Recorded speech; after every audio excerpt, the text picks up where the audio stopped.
Hello, ഞാൻ എവിടെ നിൽക്കണേ മനസ്സിലായോ? പോട്ടെ, ഈ സംഭവം എന്താ മനസ്സിലായോ? അതായത് മലപ്പുറം ജില്ലയിൽ മഞ്ചേരിക്കടുത്ത് നറുകര എന്ന് പറഞ്ഞ സ്ഥലത്തിൻ്റെ തൊട്ടടുത്തുള്ളൊരു ഗ്രാമമാണ് പട്ടർകുളം. പട്ടർകുളത്തുള്ള കുടക്കല്ലാണത്.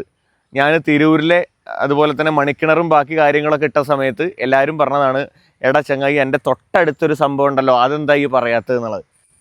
അതായത് മഹാശിലായുഗ സംസ്കാരത്തിൻ്റെ ഭാഗമായിട്ട് മനുഷ്യർ ഇരുമ്പൊക്കെ ഉപയോഗിച്ചിരുന്ന സമയത്ത് ഏകദേശം 1500 വർഷം പഴക്കമുള്ള സമയത്ത് സ്ഥാപിച്ചൊരു സാധനമാണിത് എന്നുള്ളത് പറഞ്ഞ് ആരെങ്കിലും വിശ്വസിക്കുമോ? അതായത് മനുഷ്യർ ഈ മഹാശിലായുഗ സംസ്കാരം എന്ന് പറഞ്ഞു കഴിഞ്ഞാൽ സംസ്കാരത്തിൻ്റെ, അതായത് ആ കാലഘട്ടത്തിൽ ജീവിച്ചിരുന്ന മനുഷ്യരെ മരിച്ചു കഴിഞ്ഞാലും മരണാനന്തര ജീവിതം ഉണ്ട് എന്നുള്ളത് വിശ്വസിച്ചിരുന്നു. അപ്പോൾ അവർ നന്നങ്ങാടി പോലെയുള്ള വലിയ ഭരണികളിൽ ഈ മൃതശരീരം നിക്ഷേപിക്കുകയും അതോടൊപ്പം തന്നെ അവരുപയോഗിച്ചിരുന്ന അവർക്ക് വേണ്ടപ്പെട്ട സാധനങ്ങളൊക്കെ അതിലിടും. അതായത് കത്തിയും ബാക്കിയുള്ള കാര്യങ്ങളൊക്കെ തന്നെ അതിലിട്ടതിന് ശേഷം ഒന്നായിട്ട് മറവ് ചെയ്യും. ആ മൃതശരീരം അവിടെ മറവ് ചെയ്തതിന് ശേഷം അതിൻ്റെ മുകളിലായിട്ട് അവർ ചെയ്തിരുന്ന ഒരു ശിലാ നിർമ്മിതിയാണിത്.